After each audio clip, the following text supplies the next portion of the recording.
Halo Reach on PC and MCC is now here, which is why I put together a bunch of tips to try and help you players out. My channel started back 9 years ago making Halo Reach tips, so it's a good way to refresh if you're a new player or if you're a veteran. Any tips I missed, let us know about it in the comments down below. Let's dive into it. Tip number 1, understand bloom and how it impacts your accuracy. In Halo Reach, the main precision weapon mechanic was bloom.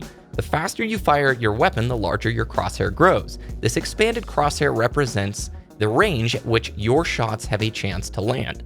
In simple terms, timing your shots and letting the crosshair contract before firing your next shot ensures accuracy. Spam your shots as quickly as possible, however, and you will suffer a greater deal of inaccuracy. At longer ranges, it's critical that you pace and time your shots. Tip number 2 is understanding how title update settings impact bloom and which weapons to utilize and how to pace your shots with those weapons. A long tip, I know, but let's do a quick history lesson here. Halo Reach shipped with vanilla settings. When 343 took over Halo Reach from Bungie, they implemented title update settings. Title update settings across the board reduced bloom to a factor of 85% of its original value, meaning the crosshair contracts faster than it does in vanilla settings.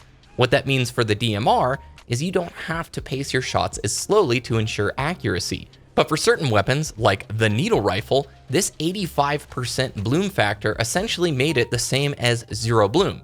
The crosshair would contract at the same speed that it would expand. What that means for you is in title update setting playlists, when you see a needle rifle, pick that thing up because it's going to be a laser beam that you can just hold triggers down on and not have to worry about timing your shots. Tip number 3, understand which playlists utilize which settings. Title update settings are the core settings across Halo Reach matchmaking on PC and MCC.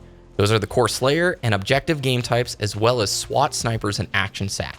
The only playlists that utilize vanilla settings are Infection, Griffball, and Invasion. The hardcore playlist utilizes zero bloom, no sprint. A higher FOV does not guarantee a better experience. Yes, you can crank it out to 120 on PC. However, if you cannot consistently land shots in gunfights, you may want to consider lowering this a slight bit.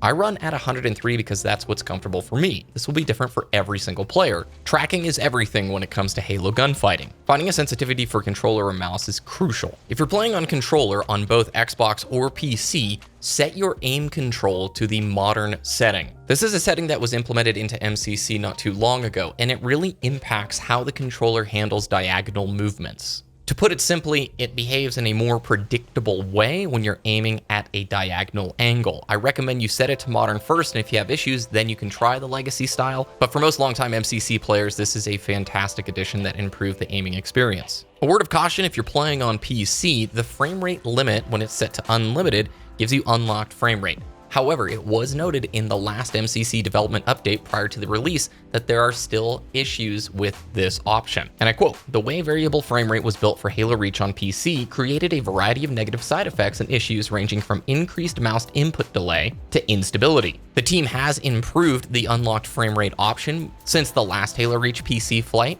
but if you are having issues, I recommend looking at this setting first. A lot of elements in the older Halo games are tied to the frame rate, including physics and tons of stuff. So be cautious of the unlocked frame rate option until we have seen more information from the developers about progress reports here. I recommend setting your crosshair position to centered versus the classic option where it will be on the bottom third of the screen. If you're a PC FPS player, having that crosshair centered is what's going to probably feel most natural. Landing your shots is everything in Halo Reach. Learning how to track your opponents effectively and utilizing your strafe in combination with your movement is the key to success. Don't think of your character as a turret, but rather a tank. The treads of the tank allow you to move back and forth, which can help you track your enemies who also have the same base movement speed as you. This really boils down to making sure you're utilizing your player's movement in addition to your crosshair movement. It's a fine dance between the two rather than one over the other. Always be moving in gunfights. Strafing is a big part of Halo, and learning how to be unpredictable with your movement while still landing your shots is what will propel you to success in matchmaking. Don't be afraid to throw a few crouches into your gunfights and during your strafes. However, don't overutilize the tactic. It can be good to dodge 1 or 2 shots, but if enemies start seeing it regularly, they'll begin anticipating it. Don't jump at the beginning of a gunfight. Experienced Halo players will recognize a jump, and you cannot change the direction that you're traveling once you've initiated the jump. Therefore, a strong player with good accuracy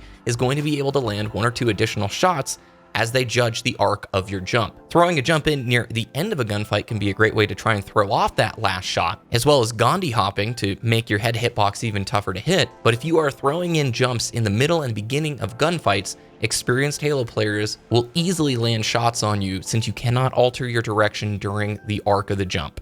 If you're playing on controller, I recommend disabling vibration. Again, this is personal preference, and there's plenty of pro players who use vibration and plenty who don't. I think of it like this: if you're driving on a bumpy road trying to draw a picture, it's probably harder to do it on a bumpy road than a smooth surface. Having a stress mechanic like the controller vibrating in your hand is great feedback to understand that you're being shot, but can also make aiming a little bit more challenging.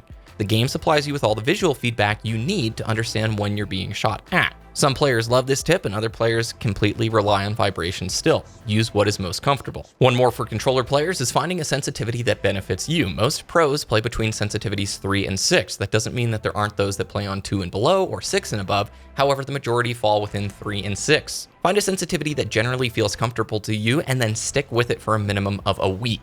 If you're swapping sensitivities too rapidly, you're not giving your brain a chance to adapt to that muscle memory. If you play a couple of games and then switch sensitivities, you're going to be throwing your aim off and doing a disservice to your own gameplay. Spend time in custom games to learn the maps. I know a lot of the viewers on my channel are Halo veterans, and this channel started with Halo Reach tips back 9 years ago. So you're going to be coming into a scene of players who probably have really been looking forward to this and have played a lot of Reach in their time. Understanding every corner and sightline of a map is invaluable, and if you just dive into matchmaking, understand that you're going to be going up against players who have spent maybe hundreds of hours on some of these maps. Jetpack, Sprint, and Evade are fantastic mobility options when it comes to your Spartan abilities. On certain maps where verticality is key, like Sword Base, Jetpack can literally break the map. However, on something like Asylum, it's not quite as useful as another mobility option, such as Sprint. Title Update Armor Lock is not nearly as effective as the vanilla settings, but if you are playing Invasion and someone sticks you with a sticky grenade and you're using Armor Lock, you can cast that plasma grenade off of you by engaging Armor Lock. Grenade shedding was a pretty cool trick and very frustrating when somebody was able to get that plasma off of themselves. Also, in Invasion, utilizing vanilla settings, there is a thing called sword blocking. If someone lunges at you with a sword in vanilla settings and you melee during about a 5 or 6 frame window, you can actually cancel their sword attack and only take a certain amount of damage. It's a pretty cool technique. It's tough to pull off, and again, this does not work in Title Update settings, only in vanilla settings. If you want to learn more about the differences between Title Update and vanilla settings, you can check out this video listed here.